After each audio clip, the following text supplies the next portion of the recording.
As the weeks went by, Anointed's suspicions grew stronger. She noticed little things about David that hadn't caught her attention before: how he avoided eye contact when she brought up their marriage, the way he always seemed distant, even at home. It was as if he was there in body but somewhere else in spirit. One evening, as Anointed prepared dinner, David sat silently, lost in thought. She set the table, hoping the warm meal would encourage him to open up, but he barely touched his food, just poking at it with his fork. "David," she began gently, "is something troubling you? I feel like you're drifting away. We're married now, but I feel more alone than ever." David looked up, forcing a small smile. "I'm just focused on my duties as a pastor. The church is growing, and there are so many people who need guidance. It's a lot of responsibility." Anointed nodded, trying to be understanding, but she couldn't shake the feeling that there was something more. That night, while David was away at a church meeting, she decided to pray. She knelt by her bedside, pouring her heart out, asking for strength, wisdom, and understanding. The next Sunday, Anointed sat in the front row as David preached. The church was fuller than ever, with people standing outside just to hear his words. David's sermons had become even more powerful, and he was now known as a prophet. People traveled from far and wide, hoping for his prayers and blessings. But something still didn't feel right to Anointed. While others saw David as a man of God, she could sense the heavy weight he was carrying in silence. After the service, David went to his office, and Anointed decided to confront him once more. She knocked on the door and entered, finding him sitting there, deep in thought. "David," she said firmly, "I know you're hiding something from me. I'm your wife. Please let me help you." David looked up, his eyes filled with something she couldn't quite understand. Just then, there was a knock on the door. A church elder entered, announcing that a large crowd had gathered outside, hoping for David's prayers. Relieved for the interruption, David stood up, saying, "I have to go. We'll talk about this later." As he walked out, Anointed was left alone in the office, her heart heavy with unanswered questions. That evening, when they returned home from church, Anointed decided to try once more to connect with her husband. She approached David gently, reaching out to touch his shoulder, but David quickly pulled away, saying, "I'm tired, Anointed. It's been a long day." Anointed felt a pang of sadness. "David, we're husband and wife. Don't you think we should be closer? It's not just about being tired. You keep pushing me away." David's face tightened with frustration. "Anointed, do you call yourself a child of God, and yet you're always talking about love and intimacy? Why can't you focus on the church, on our mission to make it even bigger?" Anointed felt her heart sink. "So you married me to be like a piece of furniture, someone to just fill a space in your life?" "David, I'm not asking for anything strange. I'm your wife. I have the right to want love and connection." David's voice grew cold. "Isn't it enough that I care for you, that I provide for you? You have everything: a house, money, expensive clothes, jewelry, even a car. What more do you want?" Tears filled Anointed's eyes as she looked at him. "David, I didn't marry you for those things. I married you because I believed you loved me, and I wanted a real partner, not just a provider. Do you even see me as your wife, or just someone you can say is by your side?" "You worry too much, Anointed," David said, his tone almost dismissive. "Do you even know who you're married to? Back in the day, I was the one everyone wanted. Women used to chase after me. You should be grateful you have me." Anointed felt his words cut deep, her heart sinking. "David, that's not why I married you. I thought we'd share everything, that you'd let me in. I want to know who you really are." For a moment, David's face softened, but then his eyes grew cold again. "Anointed, there are things you wouldn't understand. Some things can't be spoken of. Just let it go." Feeling defeated, Anointed sank into her chair, feeling a wall between them that seemed impossible to break. David turned and walked out of the room, leaving her alone with her thoughts, her dreams of a loving marriage slowly slipping away. The next day, feeling lost and worried, Anointed decided to call David's father. She took a deep breath and finally spoke. "Papa, since David and I got married, he hasn't been close to me. I don't know what's wrong." David's father was silent for a moment, surprised by her words. He had expected her to share happy news, maybe even that she was expecting a baby. Clearing his throat, he said, "I thought you were calling with good news, my daughter. I thought you might tell me I'll soon be a grandfather." Anointed sighed, trying to hold back tears. "I thought so too, Papa, but David keeps saying he needs to wait on the Lord." David's father was troubled. He had always wanted grandchildren and was beginning to worry about his son's strange behavior. That evening, he called David to visit him. When David arrived, his father sat him down with a serious look. "Son, what's going on with you? Your wife tells me you haven't been close to her since you got married. Are you all right?" David laughed it off, shaking his head. "Papa, you worry too much. I'm focused on doing the work of the Lord." But his father wasn't satisfied. "David, I understand that you want to serve, but family is important too.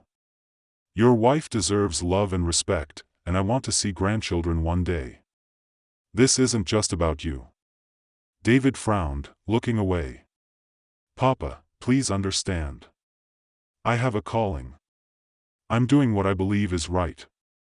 David's father sighed, feeling a heaviness in his heart. He looked his son in the eyes and said, "Faith is important, but so is family. You have a duty to both. Don't push those you love away." David stayed silent, unable to respond. Anointed's words and his father's advice echoed in his mind as he left, his thoughts swirling. What was he truly afraid of, and how long could he keep these walls up around his heart? As months went by, some of Prophet David's church members began whispering among themselves. They had noticed that Anointed wasn't pregnant, and their curiosity quickly turned into gossip. One day, after a Sunday service, a small group gathered in a corner of the churchyard. One woman, with a sly smile, leaned in close and whispered, "Have you noticed? Prophet David and his wife have been married for months, and still no child." Another woman raised her eyebrows, giving a knowing look. "Who knows? Maybe he used her womb for his powers. All these miracles he performs, where do you think they come from?" A third woman shook her head, clearly uncomfortable. "You should mind your own business. Maybe God has a different plan for them. Besides, Anointed is a kind soul. Why spread rumors?" The group continued, unaware that Anointed had overheard bits of their conversation as she walked past. Her heart sank as she quickly looked away, pretending she hadn't heard. She felt her cheeks flush with a mixture of shame and hurt. When Anointed got home that evening, she couldn't hold in her frustration any longer. She told David everything she had heard, the whispers, the hurtful accusations, and the nasty gossip. She could barely finish her words before tears welled up in her eyes. David's face grew dark with anger. "They think they can come to my church, receive blessings, and still speak against us," he muttered, clenching his fists. "I'll show them who they're dealing with." That Sunday, Prophet David stood before his congregation, his eyes scanning the crowd until they landed on the two women who had spread the rumors. He addressed the congregation with a voice that echoed through the building, stern and commanding. "There are some among us who think it's right to spread lies," he announced. "Some who think they can tarnish the names of God's chosen servants. You know who you are, and I won't allow such wickedness in this holy place." The two women looked down, clearly uncomfortable, their faces turning pale as the crowd murmured around them. David didn't stop there. "If you think you can judge God's work without consequences, you are wrong. This is my final warning to those who gossip and lie in God's house." He pointed at the two women. "I don't want to see either of you here again." Gasps filled the church, and the two women quickly rose from their seats, hurrying out in shame. David continued his sermon as if nothing had happened, but a wave of tension had fallen over the room. After the service, David called Michael, one of his loyal ushers, into his office. Michael was a humble young man who had always been devoted to the church, but he was struggling financially and often shared his troubles with David. David looked him over, giving a small, calculating smile. He paused, then said carefully, "I want you to help me fulfill my duty as a husband. You know I am busy with God's work, and I can't be distracted, but it is time my wife, anointed, has a child." He fixed his gaze on Michael. "If you do this, I'll make sure you're rewarded greatly." Michael's eyes went wide with shock. He shook his head quickly, taking a step back. "No, Prophet David, I can't do that," Michael stammered.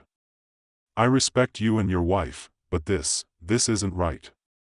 David leaned forward, his voice calm but firm. "Michael, think carefully. This is a once-in-a-lifetime chance to lift yourself and your family out of hardship. Do you think the Lord would abandon his faithful servant when there's a way to ease his suffering?" Michael shook his head again, but then thoughts of his mother filled his mind. She had been in the hospital for weeks, with bills piling up that he couldn't pay. He thought of her lying there, waiting for help that never seemed to come. His heart grew heavy with guilt and worry. Finally, he looked up at David, his voice trembling. "My mother, she's in the hospital. The bills are so high, and I can't pay them." He paused, struggling with his words. "If I do this, will you help me cover her hospital expenses?" David smiled and placed a reassuring hand on Michael's shoulder. "Of course, Michael. Consider it done. You help me, and I'll make sure your mother gets the care she needs." Michael took a deep breath, feeling the weight of his decision. "Okay, I'll do it," he said quietly. "But," David added, his tone serious, "you must not tell anyone about this. It has to stay between us. If anyone finds out, it could ruin everything. Do you understand?" Michael nodded, a mix of fear and determination in his eyes. "I understand. I won't tell anyone." With that, the two shook hands, sealing their secret pact. Michael felt a heavy burden settle on his heart, knowing he was crossing a line he never thought he would, but for the sake of his mother, he was willing to do what it took. When David got home, he found Anointed sitting in their living room, her expression a mix of concern and love. He walked up to her, taking her hands in his. "I'm sorry for how I've been. I've changed," he said earnestly. "Tonight, we're going to have a wonderful time together as husband and wife. But first, we need to drink a little." Anointed's eyes widened in surprise. "Drink? But you know alcohol is against our faith." "I don't drink, and I won't start now." David stepped closer, his voice softening. "I love you so much, my wife. This is important to me. Alcohol will help me with some things. If you really love me, you will support me. People are talking behind our backs about not having children. Let's put an end to their gossip." Anointed hesitated, her heart torn.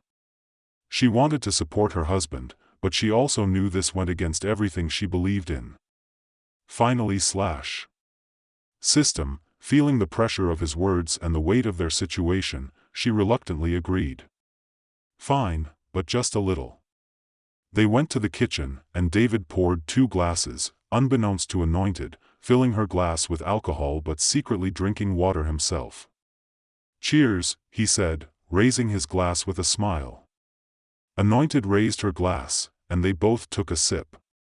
At first, she felt uneasy, but David kept encouraging her. "Just relax, my love.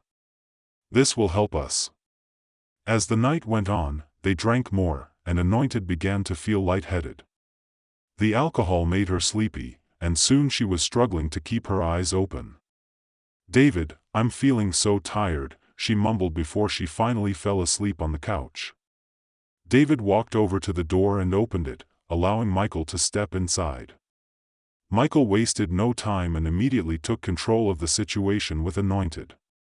Meanwhile, David was in the next room, tears streaming down his face as he cried bitterly. The sounds of what was happening were almost too much for him to bear. When Michael finally finished and left, David felt utterly devastated. He slumped to the floor, questioning his life choices. What kind of life is this? What have I gotten myself into? He thought, feeling a deep sense of regret and sorrow. As dawn broke, Anointed woke up, her head pounding from the excessive alcohol. She was furious. "Why did you give me so much to drink?" she demanded, her voice filled with anger. "Don't ever do that again." David, filled with guilt and remorse, quickly apologized. "I'm so sorry, Anointed. I didn't mean for things to get out of hand. It won't happen again, I promise." At church the next day, Michael walked up to David after the service, looking upset. "Prophet David," he said quietly, "I need to talk to you about the money we talked about." David turned to him and acted innocent. "What about it?" Michael crossed his arms. "You promised me some money for helping you. I thought you would pay me now since I've done my part." David shook his head. "No, not yet. My wife has to be pregnant first before I give you anything." Michael's eyes widened. "What do you mean? That's not what we agreed on. I helped you with this plan. I should get paid now." David's face grew serious. "Listen, Michael, I don't have time for this. You knew the deal. Anointed has to be pregnant, or I can't pay you. It's that simple." "But I took a risk for this," Michael said, getting frustrated. "What if someone finds out? What if this goes wrong? You're putting me in a bad spot." David stepped closer and spoke quietly. "You agreed to help me. You need this money for your mom's hospital bills. Don't act like you didn't want to do it." Michael hesitated, looking confused. He really needed the money, but he was worried about getting caught. "I thought I would get something for my trouble," he said quietly. David sighed and ran his hand through his hair. "I'll make it worth it, I promise. Just focus on getting her pregnant first. Once she's expecting, I'll give you your share. You'll see." With that, David turned away, leaving Michael feeling frustrated and cheated. Ascending system, cheated. He felt trapped in a plan that was becoming more complicated every day. For the next few nights, David continued his plan with Anointed. He would persuade her to drink with him, telling her it was the only way he could be a good husband. Reluctantly, Anointed would agree, though she still felt uneasy about it. She loved David and wanted to make their marriage work, so she went along with his wishes. Once she was asleep from the effects of the alcohol, Michael would come in, as secretly arranged by David. Under the cover of night, he would take advantage of the situation without her knowing. Each night, David would play along with the charade, keeping up the appearance of a loving husband who was just trying to make things right. After a few weeks of this, Anointed began to feel strange. She felt tired all the time and soon started feeling sick in the mornings. Worried, she went to the doctor, who confirmed that she was pregnant. Excited, Anointed rushed home to tell David the news. "I'm pregnant," she announced with joy, feeling her heart swell with happiness at the thought of starting a family. David put on a big smile and hugged her, acting overjoyed. "Finally," he said as he embraced her. He then called his father and proudly shared the news, saying, "You're going to be a grandfather soon." David's father was overjoyed, thrilled that their family would soon be growing. On Sunday, David stood before his congregation, filled with pride. Ignoring Anointed's quiet request to keep the pregnancy private, he raised his hands to quiet the crowd and announced, "I have wonderful news to share with you all. My dear wife, Anointed, is expecting a child." The congregation erupted in cheers and applause. People were overjoyed, clapping and calling out blessings for the soon-to-be parents. Some came forward after the service, congratulating them and showering them with well wishes. It was as if David's announcement had lifted a weight from the church. All the gossip and whispers of doubt began to fade, replaced by excitement for the prophet's growing family. After the service, Michael quietly slipped into David's office, keeping his voice low as he offered his congratulations. "Congratulations, Prophet," he said, forcing a smile as he held his hands together nervously. "I'm really happy for you and Anointed." David nodded, barely looking up as he gathered his things. Michael took a deep breath and continued, "About the money you promised to pay me once the news was confirmed. My mother's surgery is scheduled soon, and I need the money urgently." David turned and waved him off, smiling in a way that didn't reach his eyes. "Don't worry, Michael. I'll make sure you're taken care of," he said dismissively. "Come back next week, and we'll talk." Michael's face fell, a mix of worry and frustration flashing across his features. "But, Prophet, the hospital says my mother can't wait another week. Please, you promised." David's smile faded, replaced by a stern look. "I said next week. Be patient, Michael." "Don't you trust me?" he replied, his tone icy.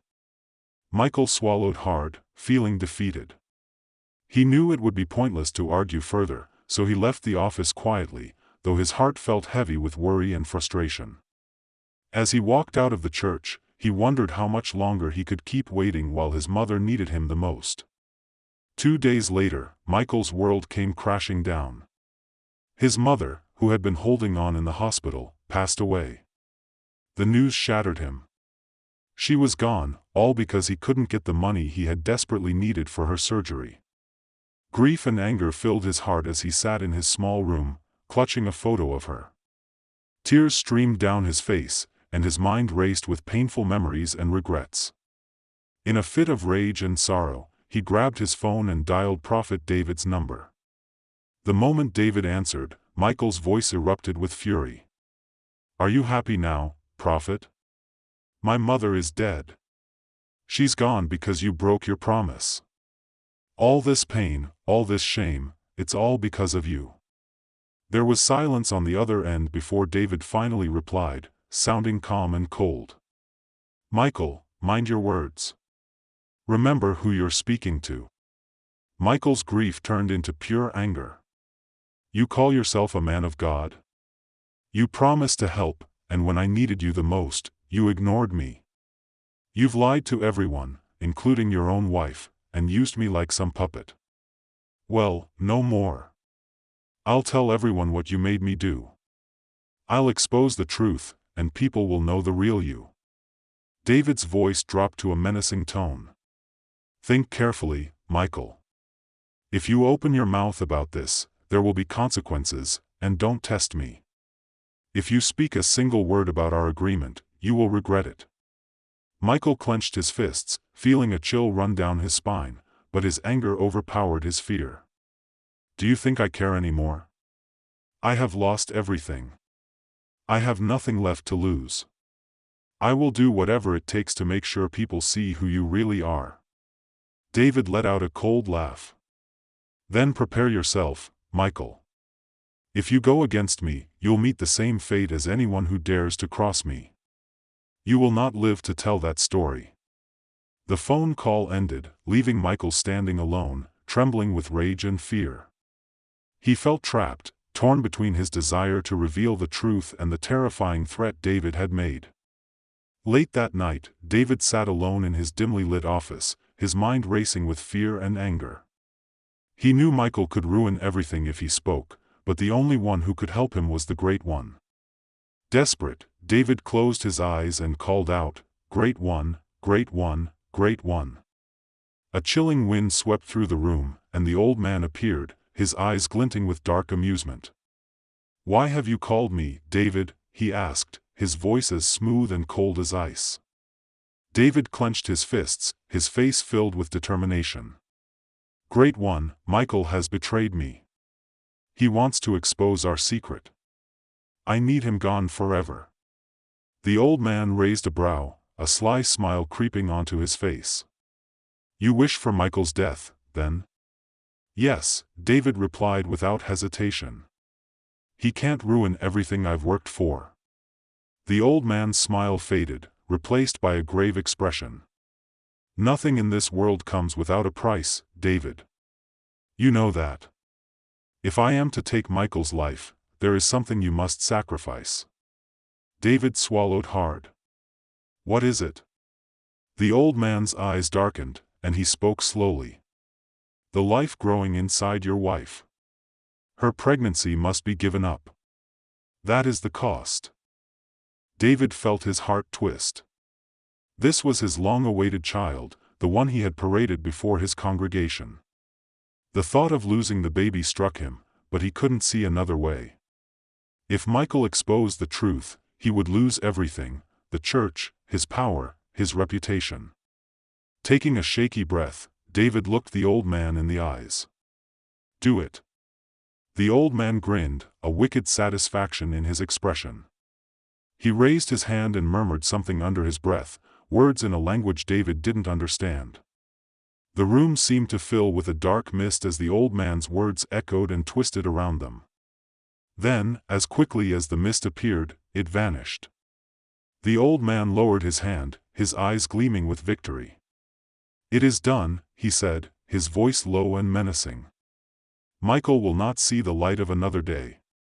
But remember, David, you have paid a heavy price." The old man disappeared, leaving David alone in the silence. The next morning, news of Michael's death spread like wildfire. People whispered about how he had been found lifeless, with no explanation for his sudden passing. David's heart pounded with a strange mixture of relief and fear, relief that his secret was safe, but fear at the price he had just paid. Later that evening, Anointed collapsed at home, clutching her stomach. She was rushed to the hospital, but the doctors could do nothing. She had lost the baby. When David arrived and saw her lying in the hospital bed, her face pale and her eyes filled with tears, a pang of guilt twisted in his chest. She reached for his hand, her voice barely a whisper. "Why did this happen, David?" "Our baby." David forced himself to hold her hand but couldn't bring himself to look into her eyes. He mumbled, "It must be God's will," trying to sound calm, but inside, he was haunted by the truth he could never tell. It wasn't long before whispers spread like wildfire. The two women David had banned from his church, the same ones he had humiliated in front of the congregation, started spreading rumors again. Everywhere they went, they would lean in close and speak in hushed tones, feeding the fire of gossip that spread through the town. One of the women, Auntie Clara, shook her head as she spoke to her neighbors. "Didn't I tell you all?" she whispered, her eyes wide with false concern. "I knew something wasn't right with that prophet. His wife loses a baby just like that. Do you think that's normal? No, that baby was a sacrifice. He used that poor child for rituals." Beside her, Mama Binta, who had once been one of David's most loyal followers, nodded vigorously. "Ah, I believe you now, Clara. I didn't see it before, but now it's clear. I mean, how can a man's church grow so fast, and then this tragedy happens? It's not natural, my sister, it's not. Thank God we stopped going to his church. Who knows what he might have done to us too?" They went from house to house, telling anyone who would listen. "Be careful, oh, that prophet is not who he seems. I heard that his wife's family is suffering because of him, and she's too blinded to see it," Auntie Clara would say, shaking her head sadly. Mama Binta added fuel to the fire, her voice laced with spite. "Yes, I even heard that he doesn't even sleep at night. Who knows what evil he's plotting when everyone else is resting. I thank God we left that church before he used us for his dark deeds." People who had once admired Prophet David began to look at him differently. Some of his congregation started whispering among themselves, exchanging nervous glances whenever he walked by. Mothers held their children closer, and people who used to greet him warmly now crossed the street to avoid him. David heard the rumors but tried to ignore them, telling himself it was just the work of jealous people. But deep down, the gossip stung. He could feel his once loyal followers slipping through his fingers like sand, and it scared him. He noticed the empty seats growing in the church on Sundays, the way some people came but avoided looking at him. At night, David lay awake, haunted by guilt and fear. He had gained everything he wanted: power, success, a large following, but now it felt like it was all slipping away. The words of the Great One echoed in his mind, reminding him of the terrible choices he had made. As David lay on his bed, his mind racing, the Great One appeared in a cloud of dark mist. His presence filled the room with an icy chill, and his eyes glowed with a menacing red light. He looked down at David with a twisted smile that sent shivers down David's spine. "David," he said, his voice echoing with a darkness that made the walls tremble, "do you know why your church is losing members? It's because of me. You turned your back on your promises. Now, if you wish to keep your power, you must offer me two sacrifices: your father and your wife." David's heart raced as dread filled his chest. He shook his head, his face pale with fear. "No," he whispered, voice trembling. "I will never harm them. I don't care about this power anymore. I'm tired. I'm done with all of this. Let it end. If it means I have to die, then so be it." The Great One's face twisted in fury, his eyes blazing with rage. "How dare you, ungrateful soul? After all I've given you, this is how you repay me? Very well, if you refuse me, you will lose everything you hold dear." David's jaw tightened, his face defiant. "I'm not afraid of you anymore," he declared. "I will confess everything, tell the world the truth. I'll expose you and every terrible thing you made me do. This ends now." The Great One's smile faded, replaced by an expression of cold, terrifying anger. "You think you can speak against me? You think anyone will believe you?" With a wave of his hand, a powerful force struck David. His mouth opened to scream, but no sound came out. He tried to shout, to call for help, but no words formed. He couldn't hear anything either, everything had gone silent. The Great One's voice filled his mind one last time. "From this moment on, you are mute. You are deaf. You will never speak again, nor hear the sound of your own voice. I leave you in your silence. May it be your prison forever." David collapsed to the floor, tears streaming down his face. He tried to cry out, to call for help, but no words came. Panic gripped him, and he reached up to touch his mouth, hoping this nightmare would end, but it was real. He was deaf and dumb, trapped in a silence so deep that he could hear nothing but the pounding of his own heart. Anointed, hearing a noise, rushed into the room. She found David curled up on the floor, his face wet with tears, his hands shaking. She knelt beside him, alarmed by the pain and fear in his eyes. "David, what's wrong?" she asked, her voice gentle but full of worry. But David couldn't hear her. He couldn't even see her lips clearly through his tears. She reached out, trying to comfort him, but he pulled back, frustrated and broken. "David, please tell me what's happening. Why are you crying?" Anointed urged, her voice trembling with concern. Desperate to explain, David opened his mouth to speak, but no words came. His face crumpled in despair, and he shook his head, unable to share the torment that had just befallen him. He covered his face with his hands, his shoulders shaking with silent sobs. Anointed held him, feeling helpless, her own eyes filling with tears. "I don't understand," she whispered, her heart aching at the sight of her husband in such anguish. "What happened to you? Please let me in. I want to help you." David looked up at her, his eyes wide and desperate. He tried to sign, to gesture the horrors that had unfolded, but his hands trembled too much to convey anything meaningful. He mouthed words she couldn't understand, his eyes pleading for her to grasp the enormity of his pain. The silence hung heavy in the air, and Anointed felt a deep sense of dread. She had never seen David like this. The man she married was strong and confident, a leader who had inspired so many, but now he seemed like a shadow of his former self, burdened by secrets and fear. "David, Please, she begged, trying to catch his gaze. I can't help if you don't tell me what's wrong.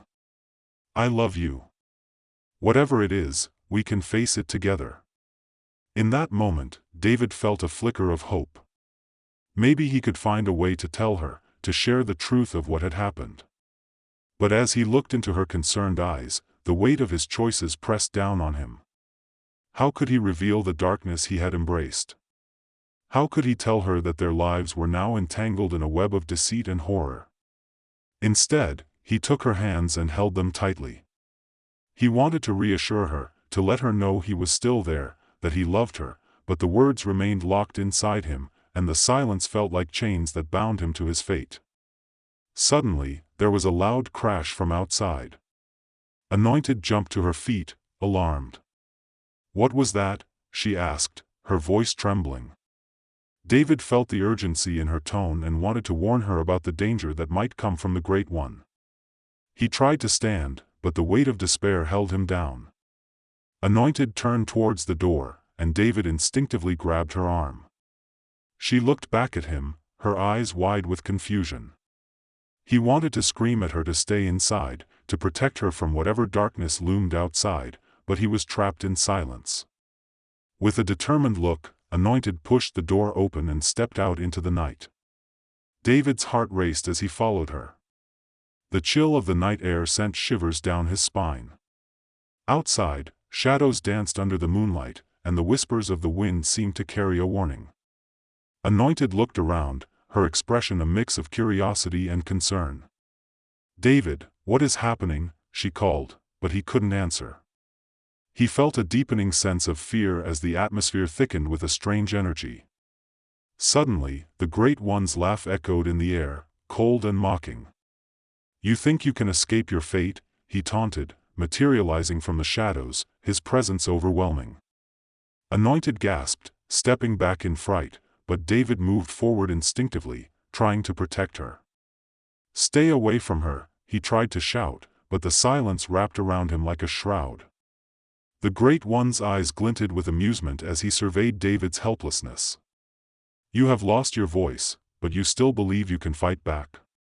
Anointed looked between David and the Great One, fear flashing across her face. Who are you? She demanded, standing firm despite the dread creeping into her heart. I am the one who holds your husband's fate, the Great One replied, his voice dripping with malice. And soon, I will take everything from you both. David. Anointed cried, reaching for him, but the Great One raised his hand, and shadows swirled around her. David could only watch in horror as Anointed stumbled back, caught in a web of dark energy. No! David mouthed, desperation flooding his heart. He stepped forward, attempting to break the barrier that kept him from reaching her, but the darkness pushed him back, a powerful force separating them. Your time is up, David, the Great One said, his voice cold and cruel. I gave you power, and I will take it away. If you will not make the sacrifices I demand, you will lose everything you love. David fell to his knees, tears streaming down his face. He felt utterly powerless, torn between the love for his wife and the horrors he had faced. As Anointed struggled against the shadows, he could only wish to protect her, to keep her safe from the evil that threatened to destroy them both. Anointed stood up, feeling a mix of fear and determination. She took a deep breath and started to pray, saying strong Bible verses that echoed in the room. God gives us power to fight against evil, she declared, her voice steady and strong. The Great One laughed, his voice chilling. You think you can hurt me? I have destroyed many like you. I am darkness, and you are just a tiny light. You cannot challenge me. Anointed didn't let his words scare her. She continued to pray. I am a child of God. I stand on His promises. You evil spirit, I command you to go away right now. Her voice got louder, filled with strength from her faith. As the darkness surrounded her, she shouted, No weapon against me will win. The ground shook a little, and the shadows seemed to pull back from her, surprised by her strength. The Great One's laughter started to fade as he realized she was not afraid. You cannot defeat me. I am forever, he yelled, but Anointed didn't give up. She kept praying, her voice rising with power. Let God arise, and let his enemies be scattered, she shouted, the words coming from her heart. The dark shadows began to fade away, and the Great One stumbled back, looking angry and shocked. What is happening? No, this cannot be, he cried out. Anointed kept going. You will not hurt my husband or anyone else. Your time is over. I command you to leave and never come back. With one last big prayer, she raised her hands high. By the blood of Jesus, I break your hold over us. In his name, I destroy you. Suddenly, a bright light filled the room, shining like the sun. The Great One screamed in anger as the light surrounded him. No, this cannot be. I will not go, he shouted, but the light grew brighter and brighter. Then, with a loud crash, the Great One disappeared, his evil gone forever. The heavy feeling that had filled the room lifted, and David suddenly felt warm and alive again. He gasped, hearing the sound of his breath. The silence was gone, and he could hear everything again. He looked at Anointed, who was glowing with joy. David, she cried, her voice full of happiness. He rushed to her and wrapped his arms around her tightly. They were both filled with thankfulness and love.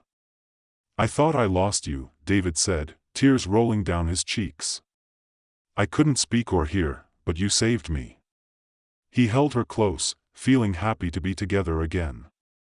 I was scared too, but I knew God was with us, Anointed replied, her voice shaking a little but strong.